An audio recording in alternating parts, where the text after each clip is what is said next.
Sabe aquele mosquito que insiste em zumbir no ouvido e atrapalhar o almoço de domingo, né? Tem uma verdade um pouco cômica, mas dura sobre ele. Ah, a expectativa de vida dele? Exato. Provavelmente nem é o mesmo inseto que estava perturbando no mês passado, porque ele vive tipo uns 15 dias no máximo. Pois é. E se a gente olhar para a natureza, parece que o universo inteiro tem um carimbo de validade. Pensa numa lagarta, sabe? Ela passa um tempão rastejando, fazendo casulo, se preparando no escuro. Muito mais tempo se preparando do que voando, na verdade. Sim, a fase de borboleta dura, sei lá, 1 ou 2 semanas. A abelha operária vive umas 5 semanas. E até as nossas famílias, sofrem com isso. Tem aquele caso da cachorrinha caramelo, a Nina, mencionada nas anotações de hoje. Ela viveu 17 anos. Que dá quase 100 anos caninos. É uma vida bem longa para um cachorro. Com certeza. Mas da perspectiva da nossa eternidade, é um sopro. É tipo um piscar de olhos. Essa é uma constatação irrefutável da nossa biologia. O tempo é uma regra inflexível. Mas o que torna o ser humano um caso à parte não é só o fato de sabermos que a vida é curta. É a maneira super contraditória de como a gente lida com isso. Nossa, verdade. Em vez de aceitar, a gente vive num estado de urgência, de ansiedade e até de negação mesmo. E é exatamente essa negação que traz a gente para o nosso mergulho profundo de hoje. Sejam muito bem-vindos, o material que a gente tem na mesa é fascinante.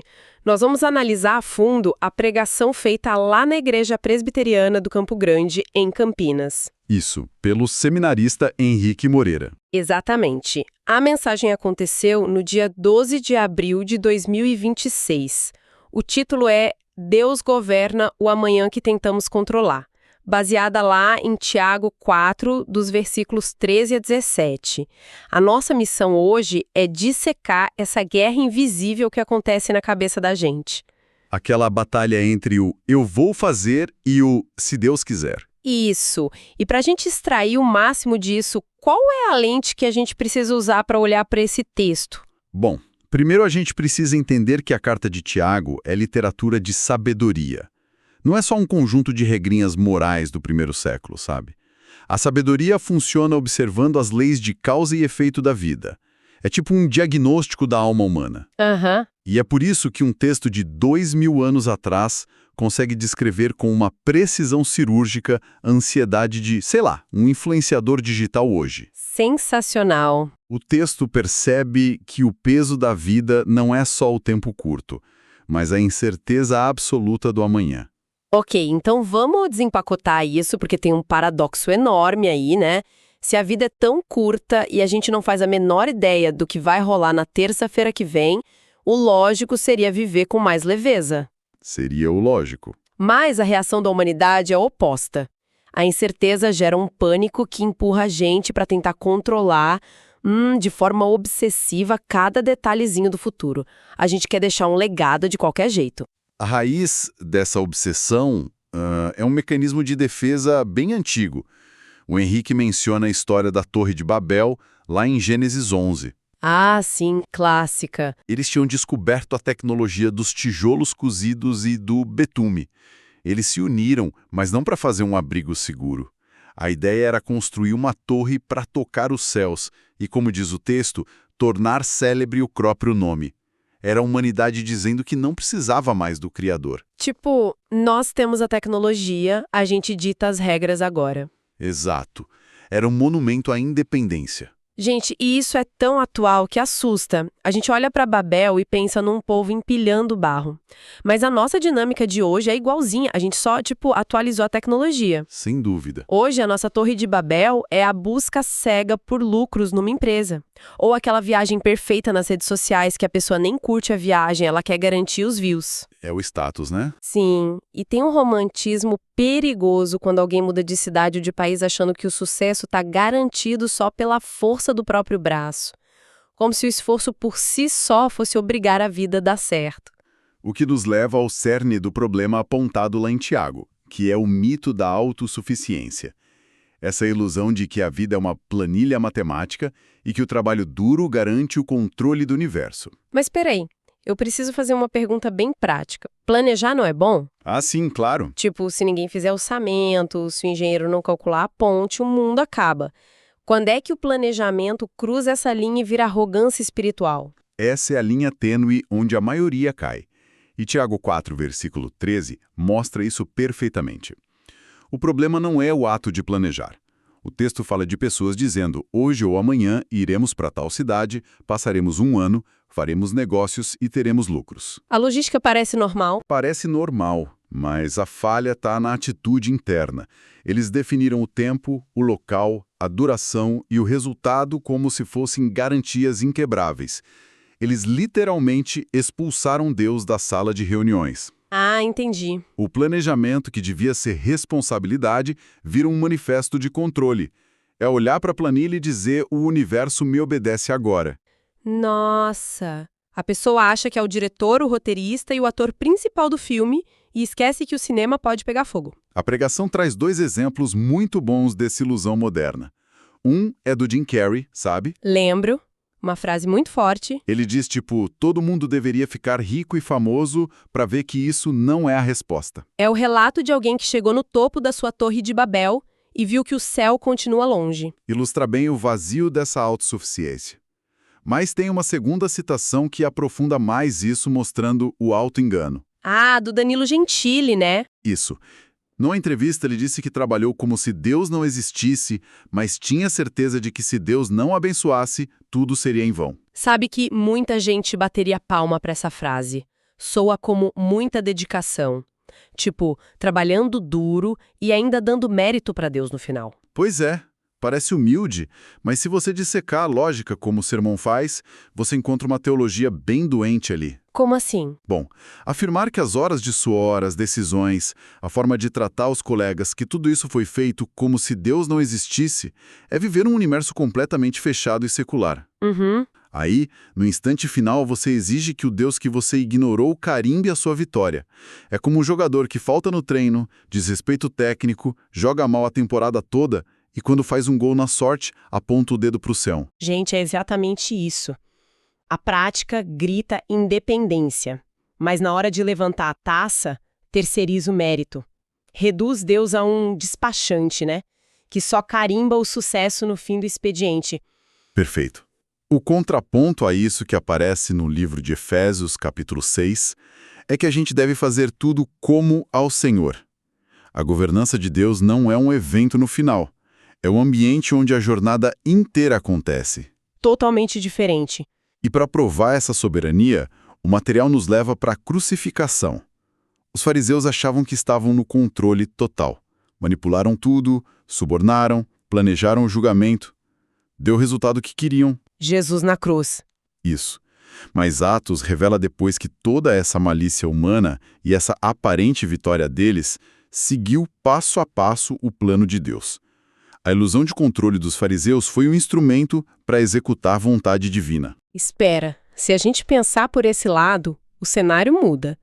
Se todo o nosso cálculo frio para controlar a vida é uma ilusão, e se a gente é só peça num tabuleiro maior, o que sobra pra gente? Essa é a grande questão. Porque no versículo 14, Tiago não tem pena. Ele dá um soco no nosso orgulho. Ele fala que a nossa vida é só uma neblina, um vapor que aparece e some. E essa metáfora não é exclusiva de Tiago. No Salmo 39, versículo 5, o salmista diz que o ser humano é pura vaidade. E a palavra original no hebraico é hevel, que significa fôlego, vapor. Algo que você não consegue agarrar. Escorre pelos dedos. Sim. Tiago 1:11 também compara o rico com uma flor do deserto. Bateu o vento quente do sol, ela seca e morre. Essa imagem da neblina é incrível. Quem já pegou estrada na serra de manhã cedo, sabe? A neblina engole o carro, parece sólida, dita velocidade, você acha que não dá para lutar contra. Verdade. Mas aí o sol nasce, a temperatura sobe 1 grau e pronto. Aquela parede intransponível evapora em minutos. Não tem raiz, né? E essa percepção de que a gente não tem fundação permanente é a grande força niveladora da humanidade. É a guilhotina do ego. Diante de ser só um vapor, todas as diferenças sociais somem. A conta bancária gigantesca que paga hospital de ponta e a fila do SUS se encontram na mesma vulnerabilidade. Nossa, é verdade. E o sermão destaca que o único contraste real na história para isso é a figura de Jesus. Diferente de nós, ele não foi surpreendido pelo vento do acaso. Ele conhecia a dor e a traição que estavam marcadas no Calvário e mesmo assim caminhou para lá. Então isso inverte a nossa forma de planejar o dia a dia. Se somos vapor, como é que a gente acorda na segunda-feira? O versículo 15 diz para viver com a filosofia do se Deus quiser, faremos isso ou aquilo. Mas olha, eu sinto que o se Deus quiser virou um clichê. Um tique verbal, né? Isso, tipo quando você cruza com alguém no corredor e diz, tudo bem, sem querer saber a resposta. E pior, a análise do Henrique Moreira mostra que tem gente que rejeita isso ativamente. Se você fala se Deus quiser, a pessoa do lado já grita, ele já quer, tá amarrado pensar o contrário. Sim, cria-se uma teologia da força, usar palavras como feitiços mágicos para garantir resultado. E sabe o que alimenta isso? O desespero. É o pavor de que a vontade de Deus seja diferente da nossa. Dá um frio na espinha só de pensar, porque o pessoal constrói aquele mural no Pinterest, né? Casa perfeita, casamento ideal, carreira dos sonhos. Aham. Quando você precisa se submeter a Deus de verdade, as perguntas assustam. E se a biópsia não for boa? E se eu perder aquele emprego? Dizer se Deus quiser é assinar um cheque em branco. Essa é a motivação de muitas religiões hoje em dia. As pessoas não buscam um Deus soberano. Elas querem um gênio da lâmpada, sabe? Técnicas palpáveis para dobrar o sagrado aos caprichos delas. Domesticar Deus. Exato. E o único antídoto para isso está lá no Getsemane, no Evangelho de Lucas, capítulo 22. Jesus estava no ápice da angústia, suando sangue, e fez a maior oração de todas. Pai, se queres, afasta de mim este cálice. Contudo, não se faça a minha vontade, e sim a tua. Nossa, é o choque frontal contra a autossuficiência. Fala tudo. Mas quando você desiste dessa ilusão, é descansar aceitando que o futuro está sob a guarda de uma vontade infinitamente superior. Mas espera aí, eu preciso colocar um atrito nessa conversa. Alguém escutando a gente agora pode pensar, bom, se a vida é fumaça e eu não controlo nada, eu vou cruzar os braços. Isso não cria uma passividade extrema? O fatalismo, né? A pessoa deita no sofá e espera a vontade divina cair do teto. Isso, vira uma baita desculpa. Mas essa é a armadilha do extremo oposto, e o texto original não deixa espaço para isso. Tiago encerra o capítulo de forma brilhante no versículo 17. Ele diz que aquele que sabe que deve fazer o bem e não o faz, nisso está pecando. Ah, ele destrói a passividade aí. Completamente. A resposta contra tentar controlar o amanhã não é a letargia ou não fazer nada hoje. A cura para a ansiedade do amanhã é a ação intencional no presente. Que virada. É como se Tiago falasse, tipo, você não controla o ano de 2035, então para de sofrer, mas você tem toda a responsabilidade de ajudar o vizinho agora, nessa terça-feira à tarde. É a teologia da omissão. Pecar não é só construir a Torre de Babel ativamente. É fechar o olho para o bem que está na sua cara. Num mundo tão individualista, quem confia em Deus não precisa guardar tudo para o futuro. Ele fica livre para gastar seu tempo e amor com as pessoas hoje. Porque a graça já resolveu o essencial. Gente, que trajeto denso e maravilhoso a gente fez aqui hoje. Para quem está ouvindo a gente, nós começamos com a efemeridade de um mosquito e de uma cachorrinha caramelo. Vimos como a nossa vida curta faz a gente levantar verdadeiras torres de Babel modernas, achando que controlamos tudo. Isso mesmo. Analisamos aquele auto-engano de viver como se Deus não existisse durante a semana e pedir a bênção só no final. Olhamos para a vida como uma neblina que logo some e descobrimos que abraçar o se Deus quiser não é positividade tóxica, é encontrar o descanso prático lá do Getsemane. É abandonar a prancha teta de arquiteto do universo e começar a servir de forma ativa na nossa realidade imediata, hoje. E para encerrar o mergulho de hoje, eu quero propor algo prático para quem acompanha a gente. Pensa no calendário do seu celular agora. A gente gasta tanta energia se angustiando com projetos maravilhosos, grandes conversas de reconciliação, ajuda aos outros. Sempre pro futuro, né? Exato.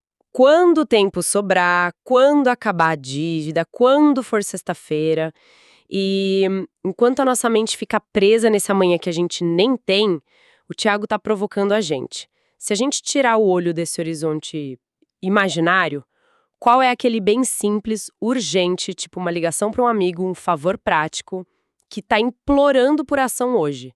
E que a gente está ignorando só porque não cabia no nosso cronograma perfeito. Fica aí o desafio, né? Soltar as rédeas da manhã talvez seja o único jeito de finalmente agarrarmos a chance de estarmos vivos de verdade hoje. Um abraço para vocês e até o próximo Mergulho Profundo.